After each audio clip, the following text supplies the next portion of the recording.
In this video, I'm going to be building two coat racks. One from a straight edge piece of oak and another from a live edge piece of ash. I chose to build these projects partly to start going through some of the offcuts which I've got on my wood rack. With travel restrictions being as they are currently, it's not as easy for me to nip out and get some new wood for a project as it was a few months back. The place where I get my wood supplies from is about an hour's drive away. So whilst I could be a bit naughty and bend the rules, decided this would be a very good opportunity for me to go through some of the offcuts and things which I've accumulated and kind of make the wood that I've got drive the project, as opposed to me thinking I'd like to build that and then going out and buying the wood for it. So I'm hoping over the next few weeks and months I can go through the majority of my offcuts and come up with some interesting projects at the end of it. So I will go through the build of both these racks in this video. So I hope you enjoy it. I started by measuring out the two pieces of wood. I decided to go for 80 centimetres in length for each coat rack. The oak board was a bit cupped, so before going any further I ran it over the planer and then through the thicknesser to get it nice and flat. I also ran the ash board over the planer as well, but this was more to clean the surfaces up rather than flatten them, as the board itself was pretty much flat anyway.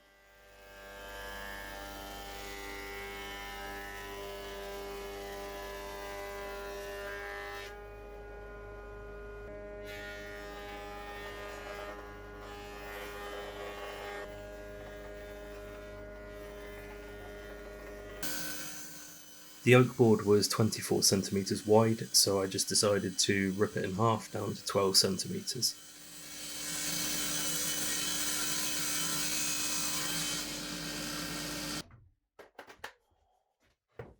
The bark on the ash board was pretty much solid, apart from a few loose pieces which I removed with a combination of rough sanding and a wire brush. I did consider removing all the bark, but most of it was pretty solid and I quite like the way it looks, so ultimately once I got rid of the loose pieces I decided to leave the rest.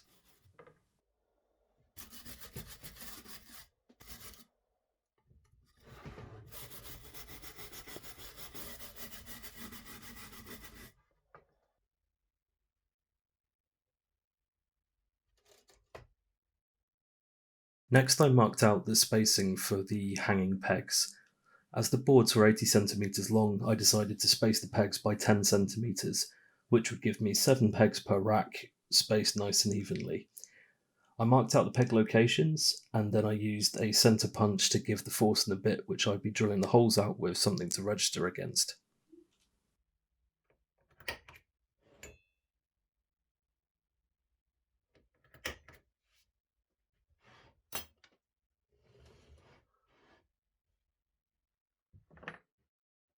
The depth stop is broken on my pillar drill, so I adjusted the table so that when the drill is fully extended, it left about 10mm of gap between the drill bit and the table. This would be so I could drill holes into the coat racks but not go all the way through. I did this purely for aesthetic reasons, but in hindsight it was a little bit silly because you'll never see the back of the coat rack anyway.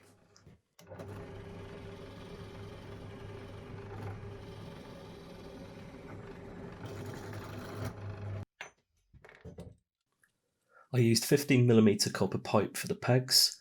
I've seen a lot of people incorporate copper into their woodworking projects. I've always really liked the look of it, but never done it myself.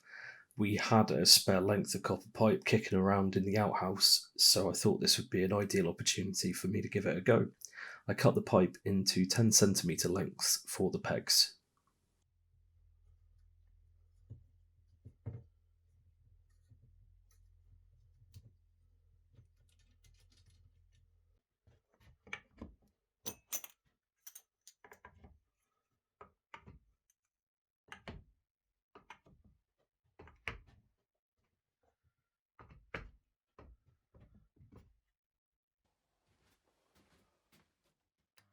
I'm doing two different types of peg caps for this project.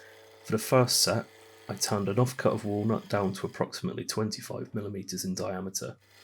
I then cut the dowel into 20mm chunks on the bandsaw, although I forgot to film this unfortunately.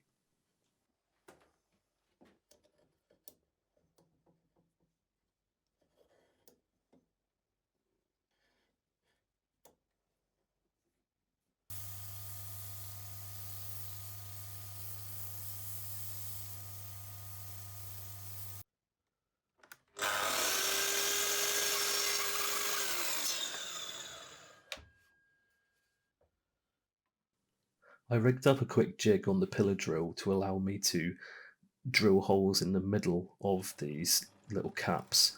I just drilled a 25mm hole in a piece of plywood, and then I could sit each chunk inside and drill through with the pillar drill.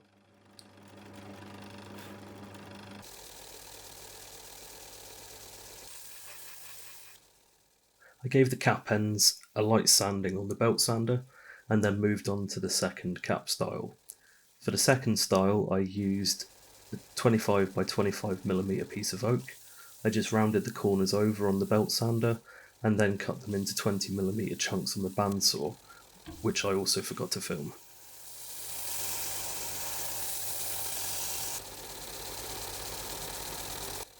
Those end caps then got sanded on the belt sander just to remove the bandsaw marks.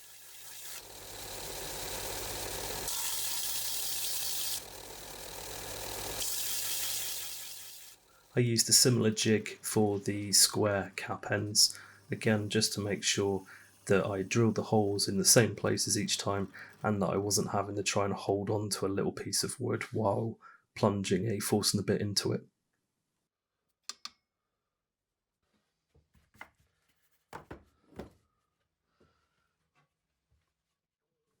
Next it was time to give everything a sand. I started at 120 grit and then worked my way up through to 240.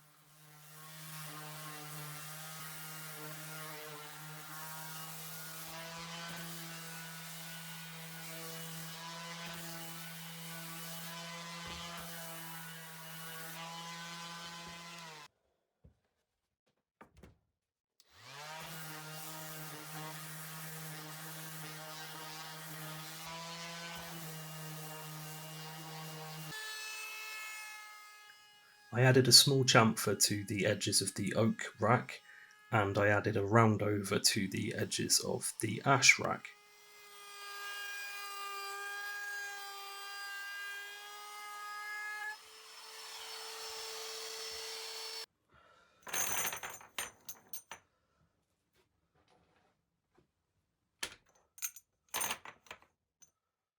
Next, I glued the cap ends onto the copper pipe pieces.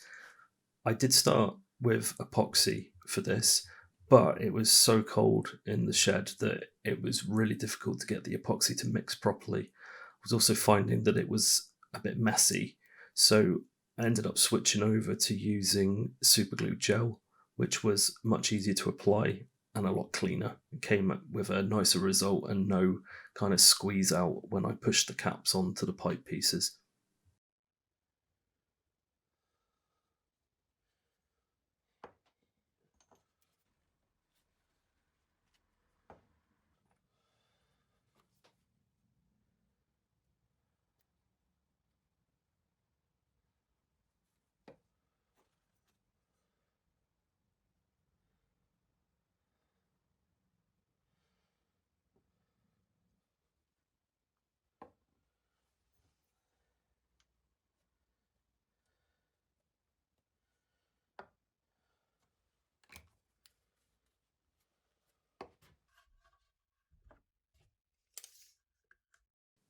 I then measured out where to locate the mounting hardware for the coat racks, taking extra care here not to drill in a place where I would end up fouling one of the peg holes.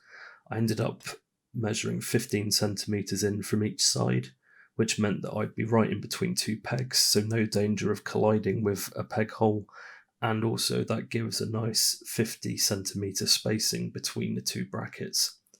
I used circular keyhole hangers, which were 30mm in diameter, which was really easy to mount because I could just use a 30mm Forstner bit to drill out a recess in the back and then screw the mounting hardware into place.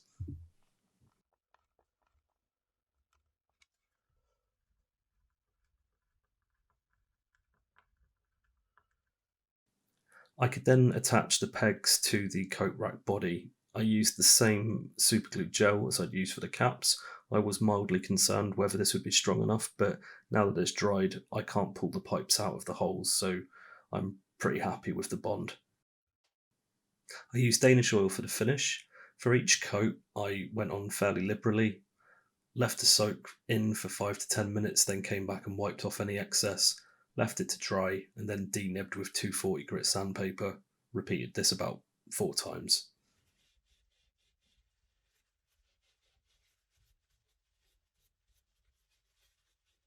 And that about wraps things up for this video. I'm aiming to upload a new video each week. If you found this video interesting and you'd like to see more of my projects, then please consider subscribing to my channel. It really would mean a lot. Thanks for watching, and I'll see you next week.